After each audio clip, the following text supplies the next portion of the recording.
Eu ouvi, quando era novo, convertido, uma das frases que eu levo comigo até hoje e traduzem o que eu entendo por serviço a Deus. A frase diz o seguinte: quem não vive para servir, não serve para viver. Eu fui pesquisar essa frase no nosso amigo Google e ouvi várias sugestões.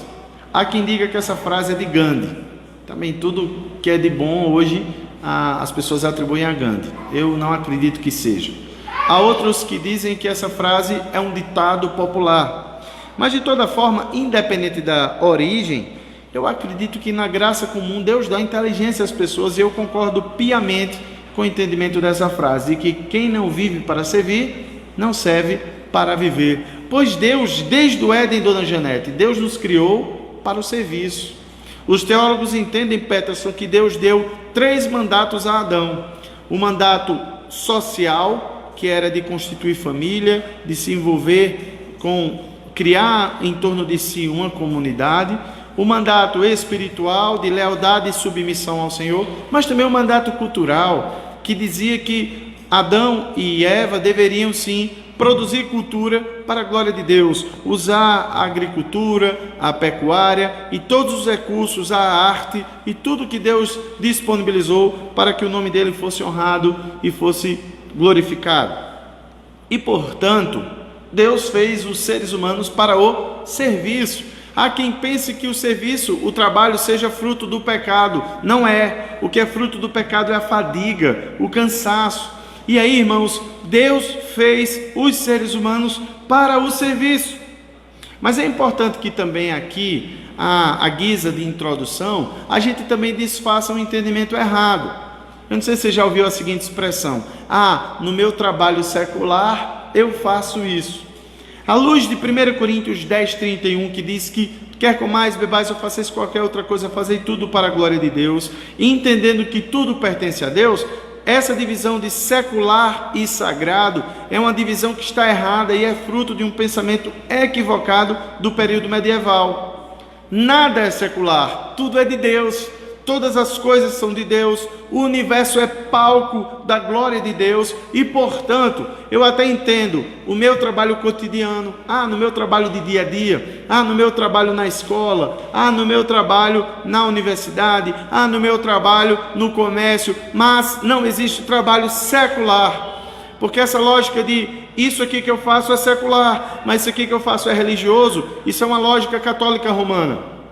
Nós não entendemos assim. Entendemos que Deus quer ser agradado tanto no culto na igreja quanto fora da igreja, e portanto não há sentido para falarmos de secular e sagrado. Repito, essa é uma lógica medieval católica romana. Mas nós que entendemos que tudo é do Senhor e tudo é para o Senhor, nós então, irmãos, precisamos compreender que há diretrizes que orientam como deve ser o serviço na igreja. Eu concordo com você que o serviço na igreja é um tanto quanto diferente do que fazemos lá fora. E há sim orientações que Deus nos dá. A criançada recebeu aí um material que tem relação. Está aí o Davi, está aí a Fabrine, a Larissa Cardoso, o Daniel e a Rafa, mas também a Tamires e o Breno ali atrás. E as tias pensaram uma atividade bem interessante para vocês, que tem relação com a mensagem.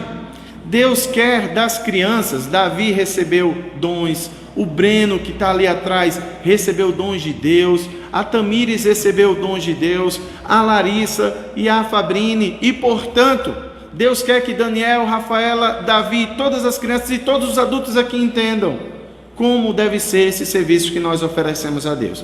Para então meditar sobre o serviço de Deus na igreja, Adriana, eu peço que você abra sua Bíblia no livro que estamos pregando há pelo menos 6 domingos, a carta de Paulo aos Romanos, no capítulo 12, versículos 3 a 8. Nós iremos tratar nessa sessão sobre o serviço a Deus na igreja. O serviço a Deus na igreja. Certamente você, enquanto abre, já deve ter ouvido alguém dizer assim: eu me chateei eu fazia muita coisa na igreja, mas eu me chateei e deixei de fazer. Tocava no louvor, era um oficial da igreja, era um professor de escola bíblica, uma professora de crianças, mas por algum motivo se chateou. E deixa eu adiantar para vocês, as chateações existem, os desentendimentos existem e vão continuar existindo, porque a gente ainda não está no céu. Quando alguém pensa em desistir do serviço ou da igreja, eu digo: você desiste da sua família? Se você desiste da sua família ou do seu casamento, então faz sentido, porque nem por ter problemas a nossa família a gente só chuta o pau da barraca e deixa a família de lado. E a igreja é a família de Deus, e há orientações do Senhor para nós nesse texto. Então, dando continuidade a essa série de mensagens, eu chamo a atenção para o que nos diz os versículos 3 a 8. Romanos 12, versículos 3 a 8, esses textos nos ensinam muito sobre o serviço a Deus na igreja. Porque pela graça que me foi dada, digo a cada um dentre vós, que não pense de si mesmo além do que convém. Antes pense com moderação, segundo a medida da fé que Deus repartiu a cada um. Porque assim como no só corpo temos muitos membros, mas nem todos os membros têm a mesma função, assim também nós, conquanto muitos, somos um só corpo em Cristo e membros uns dos outros. Tendo, porém, diferentes dons segundo a graça que nos foi dada, se profecia, seja segundo a proporção da fé, se ministério, dediquemo-nos ao ministério, ou o que ensina, esmere-se no fazê-lo, o que exorta, faça com dedicação, o que contribui com liberalidade, o que preside com diligência, quem exerce misericórdia com alegria. Vamos ler juntos os versículos 4 e 5, toda a igreja? Porque assim como num só corpo temos muitos membros, mas nem todos os membros têm a mesma função, assim também nós, conquanto muitos, somos um só corpo em Cristo e membros uns dos outros. Vamos orar? Fala ao nosso coração, Senhor. Queremos, ó Pai, continuar sendo abençoados por Ti. Já temos sido com as orações, os cânticos, os dízimos e ofertas, mas agora queremos ouvir a Tua palavra. Fala conosco, nós pedimos em nome de Jesus. Amém. Meus queridos, temos dito que Romanos tem duas grandes divisões. Dos capítulos 1 a 11, parte doutrinária. Dos capítulos 12 a 16, a parte prática. É um livro completo que trata da justificação e as suas consequências para a vida cristã. Mas Paulo, a partir do capítulo 12, começou a falar como é que os crentes justificados devem viver. Na semana passada falamos sobre os fundamentos da espiritualidade. Falamos que somos crentes e fazemos as coisas, Daniel, porque entendemos que Deus foi misericordioso conosco. Nós merecíamos a ira de Deus, Larissa, e Deus teve compaixão de nós. Isso nos motiva a viver a palavra de Deus. Nós não praticamos a palavra de Deus com medo do inferno, seu José, mas procuramos viver a palavra de Deus, porque entendemos que fomos alcançados por sua misericórdia, e Ele quer que a nossa vida, Rafa, seja um culto para Deus.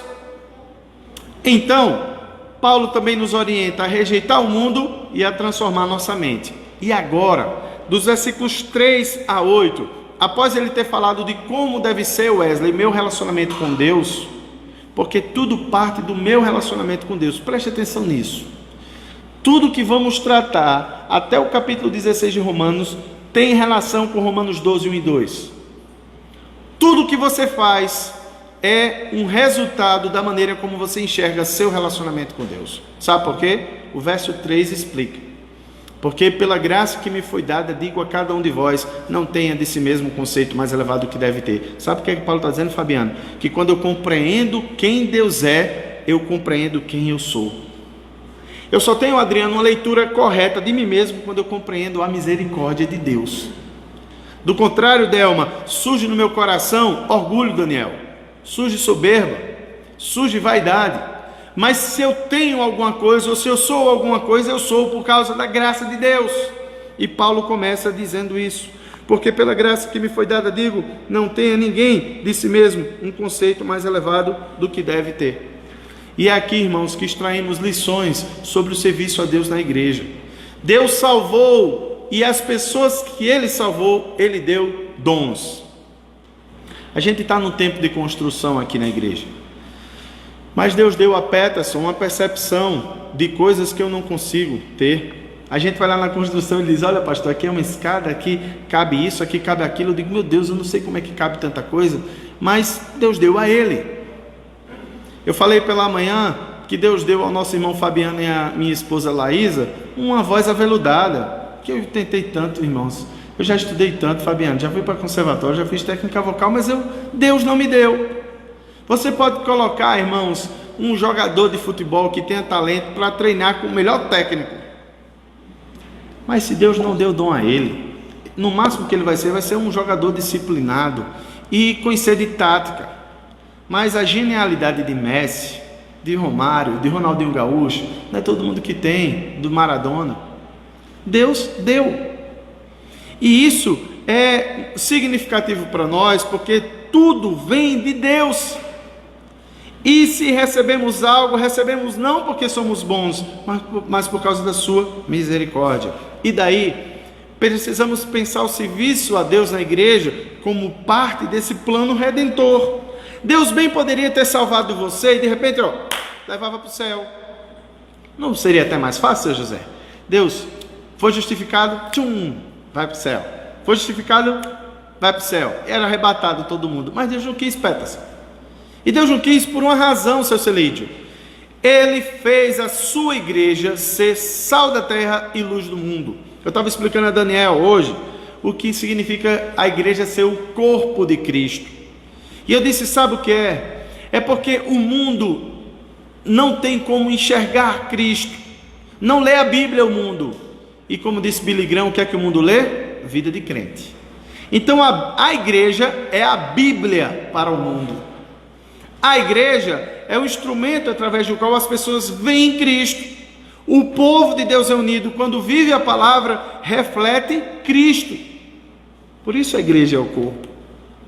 E assim sendo, dentro dessa lógica, eu quero pensar algumas lições que Paulo nos dá sobre o serviço a Deus na igreja. Lembrando que o sermão já está no grupo da igreja, e os que nos visitam, caso queiram, hoje da internet, podem nos mandar uma mensagem e a gente disponibiliza. Em primeiro lugar, repita comigo: o serviço a Deus na igreja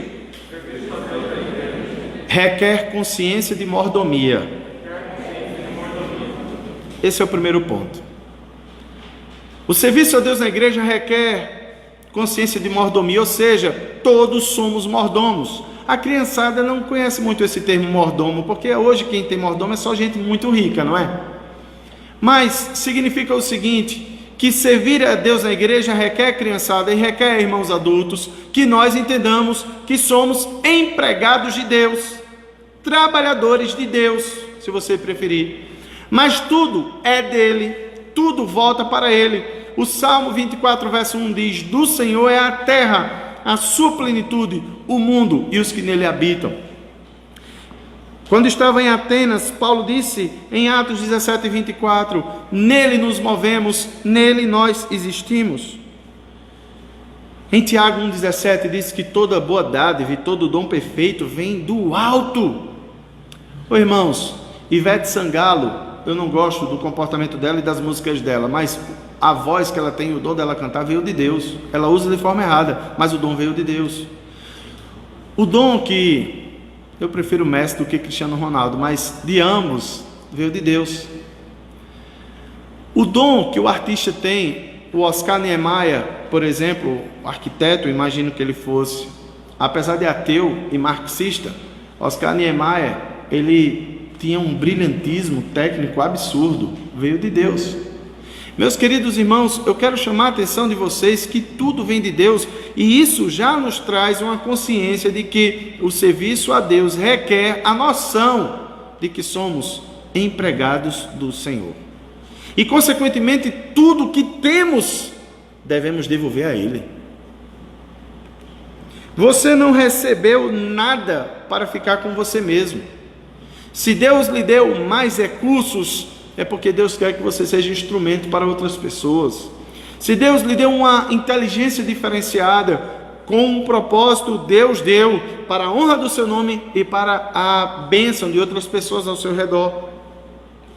É interessante que acerca disso, John Stott, ele disse: precisamos saber quem somos, ter uma autoimagem acurada, equilibrada e sobretudo moderada. Uma mente renovada é humilde, como a mente de Cristo. O serviço a Deus na igreja requer consciência de mordomia. Meus irmãos, eu não quero ser pessimista, mas basta um aneurisma para eu não conseguir mais tocar, Fabiano. Basta um acidente de carro, como já tem um conhecido que passou e corta a língua e não consegue mais cantar. Oh, meus queridos, somos tão frágeis e tudo vem de Deus. Ninguém é insubstituível, só o Senhor. Meus queridos irmãos, Cristo foi ressurreto, nos deu o seu Espírito, e se havia algum momento para os crentes, em alguma vez na história, terem a ciência, meu Deus, estamos perdidos, foi quando Jesus foi assunto aos céus, porque somente Ele, seu auxílio, é insubstituível, mas Ele prometeu: eu enviarei o Espírito Santo, e de fato Ele enviou. Ou seja, ao você ser salvo, Deus lhe deu dons, não é possível você tem alguma coisa que Deus deu.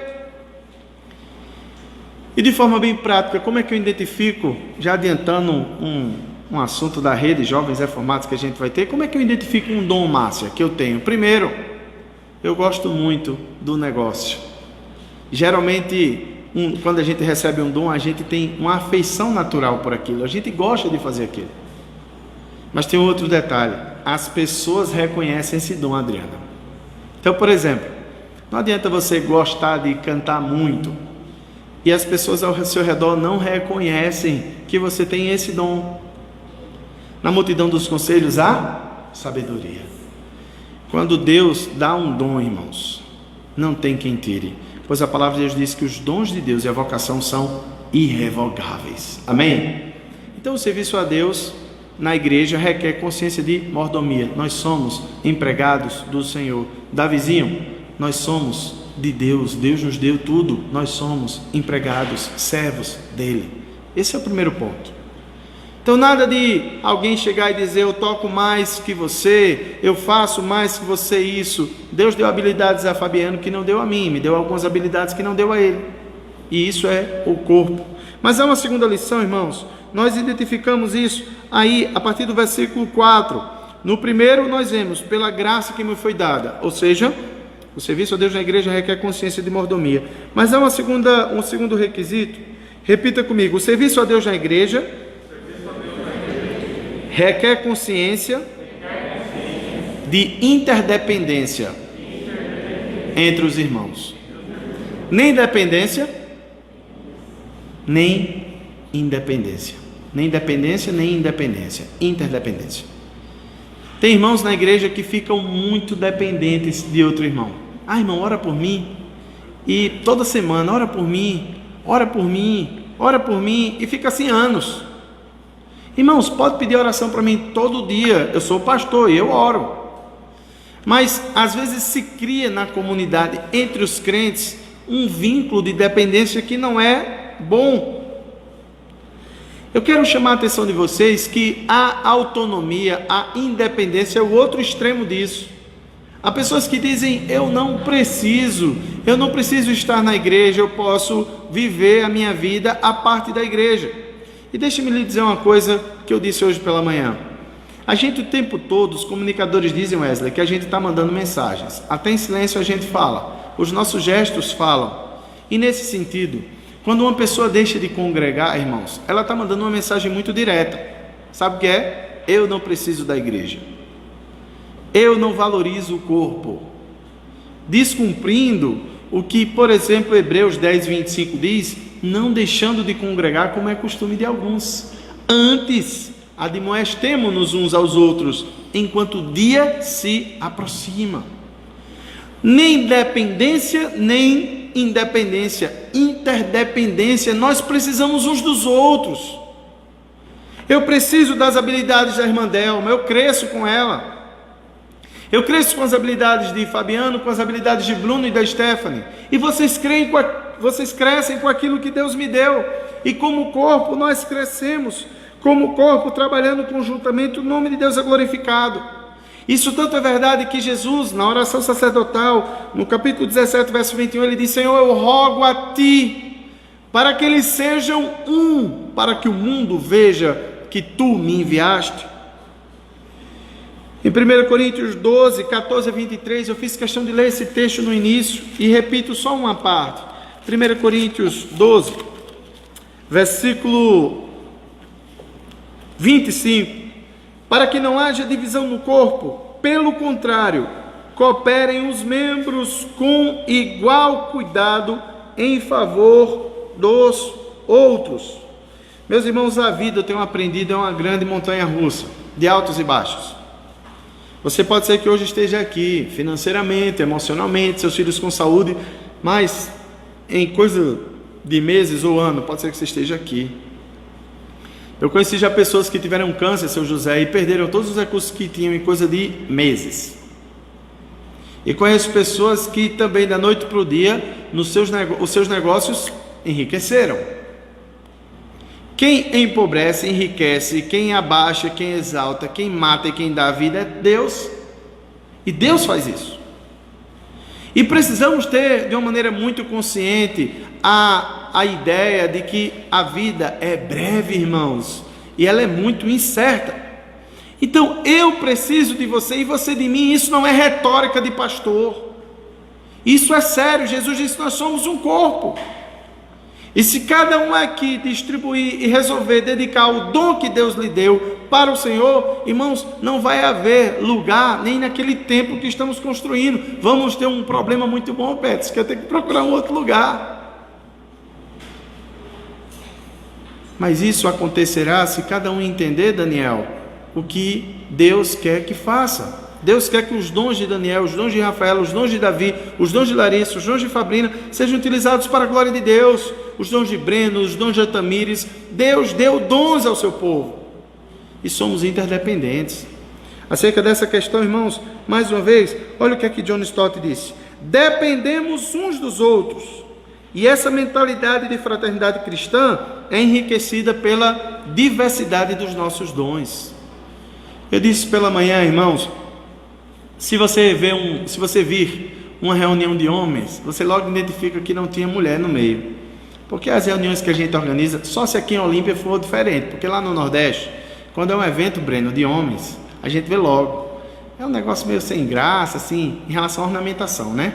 A gente até consegue, pede um bom pregador, um bom conjunto musical, mas um evento de mulher, irmãos, elas conseguem um bom pregador, um bom conjunto musical, deixa a igreja bonita, tem lanchinho, tem lembrancinha, tem um negócio decorado. Deus deu essa habilidade às mulheres, que não deu tanto aos homens. Você consegue ver um aniversário da UPH e o aniversário da SAF. Irmãos, a SAF dá banho em toda a igreja presbiteriana. É assim. Mas isso por quê? Porque Deus deu habilidades a algumas pessoas e não deu a outras. Eu conheço pessoas que lidam de maneira extraordinária com dinheiro, sabem fazer o dinheiro multiplicar. Já outras que têm dificuldade. Já outras que são excelentes conselheiros. Já outros que são péssimos ouvintes. Mas isso tudo está aqui, irmãos.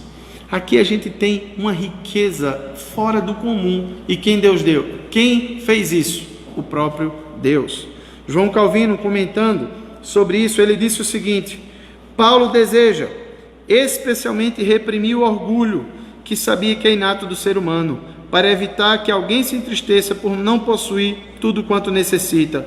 Ele lembra que cada pessoa tem a sua própria responsabilidade, a ela destinada pelo bom propósito de Deus. Se você fica em casa e deixa de congregar por alguma chateação, você está privando o corpo, que é a igreja, de crescer com o seu dom. O dom que você tem não é seu, é de Deus. E curiosamente, a palavra grega para graça é charis. A palavra dom é charismata, ou seja, o dom é a obra da graça. A raiz da palavra dom é graça. Ou seja, Wesley, o que é que isso comunica? Tudo vem de Deus. Eu preciso compartilhar aquilo que Deus me deu. E quando eu não faço, eu sou negligente com o meu Senhor. Meus queridos, agora preste atenção numa coisa. Eu aprendi ainda adolescente também, que quando Deus tem uma coisa com uma pessoa, você não precisa correr atrás, a coisa corre atrás de você. Eu lembro de uma mensagem num acampamento de adolescentes que eu nunca mais esqueci, seu Carlos. E o pastor pregando sobre Davi, ele disse: não foi Davi, Daniel, que foi atrás do reino, foi o reino que foi atrás de Davi. Davi estava fazendo o quê? Pastoreando. Davi estava lá com os animais, quando Jessé foi até ele e ungiu. E aí Davi estava em casa quando disseram: tem um tocador de harpa que faz a diferença. E Saul estava perturbado com espíritos malignos. E o que é que fazem? Vão até Davi, Breno, e chamam Davi. Não foi Davi que foi correr atrás do reino, o reino veio atrás de Davi. Minha esposa não está aqui, está provavelmente aqui atrás com Davi, mas ela é testemunha. Quando eu vim para a igreja presbiteriana, eu fui 15 anos da igreja congregacional. Não confundam com a Congregação Cristã do Brasil, foi congregacional. É uma denominação muito forte lá no Nordeste. Diverge da presbiteriana somente com relação ao batismo infantil e com relação ao sistema de governo. E foram essas duas doutrinas que me fizeram de vez vir para a presbiteriana, porque eu tinha me convencido lá. Então eu fui preparado para ser pastor nessa igreja, mas não fui ordenado. Fiquei cerca de 5 anos depois de formado sem ter sido ordenado lá, e confesso que saí triste. Depois resolvi, conversei, entendi o pastor, mas não era ético perguntar quando eu seria ordenado. Então eu nunca perguntei e assim foi. E eu lembro que chateado, cheguei para minha esposa e disse: Laísa, não diga para ninguém que eu fiz teologia. Não diga para ninguém que eu prego a palavra. Não diga para ninguém que eu sou professor de seminário. Eu já era tudo isso com cerca de 26 anos. Já tinha feito a convalidação no Mackenzie, era professor no seminário de João Pessoa. E aí eu tinha ouvido falar que chegando na presbiteriana começaria um processo todo de novo. Quando uma pessoa sai de outra denominação e vai para a presbiteriana, para começar um processo para ordenação, seu José, tem que ter 3 anos de membro para ir para o presbitério, ser aprovado, ser candidato, para depois ser aprovado, ser licenciado e depois ordenado, se o presbitério entender. Então, eu entendi que Deus estava me levando para a presbiteriana e nem liguei. E fui. Mas eu estava tão triste, irmãos, com a situação de mudar de denominação e não ter sido ordenado. Estava frustrado mesmo. E aí, eu que vivia cerca de quase 8 anos integralmente pelo ministério, disse para a Laísa: Laísa, eu não quero mais saber, eu quero ser professor e eu vou ser só professor mesmo. Então, para vocês terem ideia da minha chateação, todas as minhas camisas sociais assim, eu dei. Até uma camisa polo como a que o seu José está vestindo, eu dei também para ninguém me confundir. Então eu só ia para a igreja no domingo à noite com camiseta, como a que o Wesley está, que Bruno está, que meu amigo aqui de vermelho está usando. Só ia para a igreja no domingo à noite assim. Eu não queria nada que transparecesse que eu tinha estudado a Bíblia, eu era pregador. Tinha um hábito também de me ajoelhar quando eu chegava na igreja. E eu deixei de fazer. Eu disse: não quero que ninguém me identifique como nada. Eu quero ser um crente como chegava, sentava e orava. Mas Peterson, no primeiro dia que eu cheguei no pastor, antes de sair, eu aprendi que a gente deve honrar os líderes e que a gente deve sair com portas abertas, sair sem fechar a porta. Então fui no pastor: pastor, estou saindo daqui, estou triste, porque não entendo, porque não fui ordenado, mas quero agradecer por tudo que o senhor fez e entender e dizer para o senhor que eu estou, a partir de hoje, congregando na igreja presbiteriana. Eu já ia outras vezes, mas esse foi o dia que eu disse: eu sou a partir de hoje presbiteriano. Ficou triste, orou comigo, disse: vá na bênção e você tem a bênção, vá em paz. Eu fui. Mas eu combinei com Laísa, antes de chegar lá, não diz a ninguém que eu estudei teologia. Meus irmãos, eu cheguei nessa igreja, quando eu sentei e orei, uma senhora bateu nas minhas costas: moço, você sabe cantar? Eu olhei para Laísa e disse: sei. Você sabe dirigir culto? Eu disse: sei. O irmão sabe pregar? Eu disse: sei. Pois pronto, o irmão vai dirigir o culto, vai dirigir o louvor e vai pregar, porque nenhum oficial vai vir, a gente não tem quem faça isso. Deus mandou você para fazer isso aqui. Eu olhei para Laísa disse: amor, não tem jeito. Quando Deus tem um negócio com a gente pode ir para qualquer lugar, a gente é identificado. Meus irmãos, de maneira surpreendente, 1 ano e meio depois, eu estava sendo apresentado ao presbitério e licenciado, seu José. Em 2 anos e meio, lá em João Pessoa, nunca aconteceu isso, ou não se tem nenhuma informação que tenha acontecido isso lá na Paraíba. Eu fui candidato, licenciado e ordenado na Igreja Presbiteriana do Brasil, lá em João Pessoa. Sabe o que é isso, irmãos? Não é mérito meu, não. Eu até pensei em não ser mais pastor. Eu até pensei em ser só um professor de teologia ou até só um missionário, Adriana. Mas quando Deus tem um negócio com um homem, seu Celídio, não tem jeito, não tem quem tire, porque os dons de Deus e a vocação são irrevogáveis. Aquilo que Deus lhe deu como dom, nem o diabo tira, nem o mundo, muito menos liderança eclesiástica. Amém? O serviço a Deus na igreja requer consciência de mordomia, mas o serviço a Deus na igreja requer consciência de interdependência entre os irmãos. Eu preciso de você, Cláudio. Quando o Cláudio vem para a reunião com a Adriana, com o Fabiano, e a gente vê a igreja assim reunida e cheia como está hoje, isso alegra, isso fortalece a mim. Só a presença de vocês nos fortalece. Mas há uma última lição que esse texto nos ensina, e eu chamo a atenção de vocês para os versículos 6, 7 e 8. Diz assim: tendo, porém, diferentes dons segundo a graça que nos foi dada, se profecia, seja segundo a proporção da fé, se ministério, dediquemo-nos ao ministério, ou que ensina, esmere-se ao fazê-lo, ou que exorta, faça com dedicação, o que contribui com liberalidade, o que preside com diligência, quem exerce misericórdia com alegria. Repita comigo: o serviço a Deus na igreja requer dedicação excelente na execução da obra do Senhor. Irmãos, Deus quer que a gente faça a obra dele de maneira excelente. Fazer com esmero é para o Senhor. O Salmo 100, verso 2 diz: servir ao Senhor com alegria. 1 Coríntios 10, 31, Daniel diz: quer comais, bebais ou façais qualquer coisa, fazei tudo para a glória de Deus. Em Colossenses 3, 23 e 24 diz: tudo que fizerdes, seja por palavras ou por orações, fazei em nome do Senhor, dando a Ele graças a Deus Pai. É ao Senhor a quem estais servindo. Ou seja, Calvino vai nos dizer: a segurança da igreja é preservada por meio desta muito excelente ordem e simetria, quando cada indivíduo contribui para o bem comum daquilo que recebeu do Senhor. Ou seja, Deus quer que a gente sirva Ele com os dons, Breno, que Deus nos deu, Luan, para a honra do seu nome, mas tem que ser com excelência. Não é de todo jeito. Nunca queira para você algo que Deus não lhe deu. Não sei se eu já disse aqui, só disse a alguns irmãos pela manhã. Eu sempre quis ser diácono, irmãos, mas Deus nunca quis.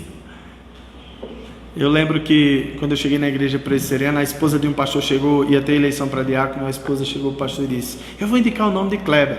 Eu fiquei feliz, irmãos, mas eu tenho isso comigo, Fabiano, eu não me lançava, eu ficava na minha, né? E eu, meu Deus, tomara que ela indique meu nome. O pastor olhou para ela e disse: não, Kleber é pastor. Kleber não vai ser diácono antes de ser pastor, Kleber vai ser só pastor. Dentro de mim eu fiquei tão triste, eu disse: mas bem que eu podia ser diácono até ser pastor, mas Deus não quis, irmão. Então, o que Deus lhe deu, faça com excelência. O que Deus lhe deu, faça com dedicação. Graças a Deus já montamos aqui várias equipes. Deus quer que Wesley, está lá nas mídias, faça com excelência. Bruno com a transmissão, tesouraria, multiuso, com excelência. Júlia na juventude, com excelência. O Peterson na construção, com excelência. A mesa, seu José, seu Carmo, o Bruno, os suplentes Cláudio e o Arley, com excelência. O Ministério Infantil da Delma, Márcia, Adriana, as outras irmãs Luzia, com excelência. Flávia, com excelência. No louvor, com excelência. Ou seja, irmãos, é para o Senhor que estamos fazendo, Ele merece.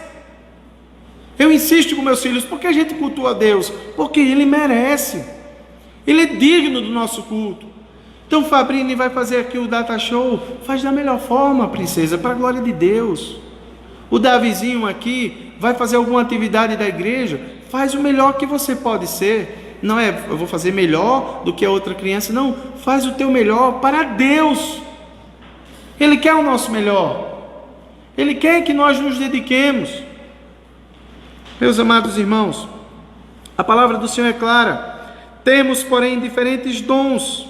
Verso 7, se ministério, dediquemo-nos ao ministério. Embora essa expressão dediquemo-nos esteja aqui aparecendo só o ministério, mas está implícita a todos os outros dons. E não é nosso propósito aqui fazer uma exegese sobre cada dom. Vamos fazer no momento certo, discutir sobre os dons espirituais, sobre a questão do batismo com o Espírito Santo. Vamos falar sobre isso num momento mais oportuno. Mas por hora, o que queremos extrair aqui é o princípio, seu José, que o que fazemos para o Senhor, temos que fazer da melhor forma. Meus irmãos, e aqui me permitam falar agora como historiador, as pessoas falam de ética protestante e capitalismo. Tem um livro bastante conhecido chamado Ética Protestante e o Espírito do Capitalismo, de Max Weber. E professores que leem mal a obra de Weber e leem muito mal também a obra de João Calvino vão dizer muita besteira, e tem muita besteira sendo dita. Mas, deixa eu me dizer uma coisa. Os puritanos, de onde viemos, a fé presbiteriana, ela saiu lá da Suíça. John Knox foi para a Escócia, fundou o presbiterianismo sendo aluno de Calvino. Algumas pessoas tiveram influência dessa teologia na Inglaterra e queriam mudar a igreja da Inglaterra, a teologia, a doutrina, o governo, e foram chamados de puritanos. A maioria era de presbiterianos. Tinham congregacionais e tinham batistas também, mas a maioria era de presbiteriano. E eles eram chamados, era um apelido, era uma forma jocosa de falar de puritanos.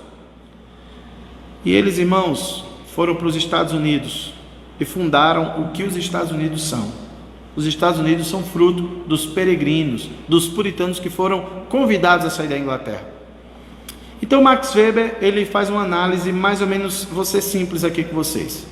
Ele escreve no século XX e ele diz que nitidamente a gente observa que entre os países de maioria protestante e os países de maioria católica, e ele cita, por exemplo, Inglaterra, Estados Unidos e Alemanha, e ele faz uma comparação com Portugal, Espanha e Itália, ele consegue ver, Peterson, uma diferença econômica muito grande. Ele observa no livro, Wesley, que os países protestantes dão mais ênfase à formação técnica e os países católicos deram mais atenção à formação humanística. É uma análise que Max Weber faz. Mas o ponto em comum é, sabe o quê?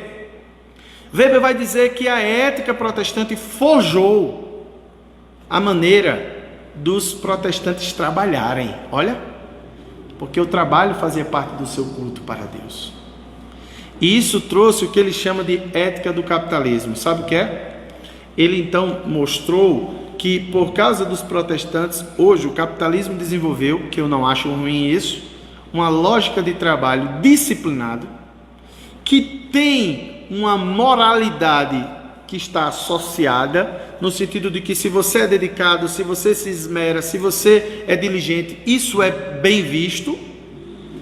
E tudo isso pensando também no lucro, que a Bíblia não reprova. A Bíblia reprova o lucro desonesto e a usura, mas o lucro oriundo de um trabalho, de uma relação trabalhista, a Bíblia não condena. Então Weber vai dizer que isso forjou o capitalismo e os países no Ocidente, principalmente os países de influência protestante. Mas onde é que a gente quer chegar trocando em miúdos, irmãos? Falando fácil. Falei tudo isso para explicar para vocês uma coisa. O que os Estados Unidos são hoje, infelizmente estão caindo, mas o que eles já foram é consequência daquilo que eles entendiam que deveriam fazer na igreja. E o que eles faziam na igreja, eles levavam para o trabalho. E eu explico para vocês de forma simples. Se dediquem aqui, aprendam a servir aqui, a criançada. Eu quero dizer para a criançada que quando a gente aprende a servir a Deus na igreja, a gente vai ter o CP aqui, se Deus quiser, Delmo. A gente vai ter aqui grupo de adolescentes, de jovens. Se vocês aprenderem a trabalhar na igreja com excelência, quando vocês crescerem, vocês vão se destacar. Eu escutei várias vezes isso de professores na área de licenciatura, que os crentes que vinham de escola dominical, eles tinham uma tendência natural a desenvolverem mais liderança, a desenvolverem melhor a comunicação, porque a igreja contribui para isso. Meus amados irmãos, dediquemo-nos com excelência, Deus merece. Meus irmãos, eu me dedico para preparar esse sermão. Fabiano se dedica para preparar a canção. Hoje até começamos com um pouco de atraso, porque o nosso irmão se dedicou para transmitir para o YouTube, mas hoje não deu certo. Ou seja, todos aqui envolvidos estão se dedicando. Deus quer que você dedique seu dom, seu talento para a glória de Deus, amém? Ou seja, o serviço na igreja requer consciência de mordomia, requer consciência de interdependência entre os irmãos. O serviço na igreja requer dedicação excelente na execução da obra do Senhor. Sabe a que conclusão chegamos? Quando os crentes resolvem cumprir a missão de Deus para as suas vidas e dedicam seus dons para servir com humildade, toda a igreja de Jesus Cristo é abençoada e, consequentemente, ocorre um crescimento qualitativo nela. Sabe que atitude eu quero sugerir que você tenha? Se disponha a servir. A gente já formou aqui algumas equipes. Tem a equipe de construção, tem a equipe da família, tem a equipe do louvor, tem a equipe de integração. A gente vai começar a fazer o recadastramento de membros. Você pode ser útil. Quer ser útil? Nos procure. A gente tem alguma coisa para você fazer para a glória de Deus. Amém? Essa igreja não é minha. Essa igreja não é sua, não é de Pinheiros. Não é da Igreja Presbiteriana do Brasil. Essa igreja é de Cristo. E nós queremos fazer para Ele, porque Ele é digno. Eu já lhe adianto. Naturalmente você pode se chatear com alguma coisa. Naturalmente você vai ter alguma contrariedade. Mas Jesus teve contrariedade? Jesus recebeu a ira de Deus em seu lugar. E Ele quer que você sirva na igreja. Se você que está ouvindo pela internet só tem acompanhado à distância, eu quero lhe exortar. É bom ter você nos acompanhando, mas você não está correto diante de Deus se você não está congregando. Procure uma igreja para congregar e sirva com seus dons, seus dízimos, ofertas e dons que Deus lhe deu para a glória do seu nome. Amém?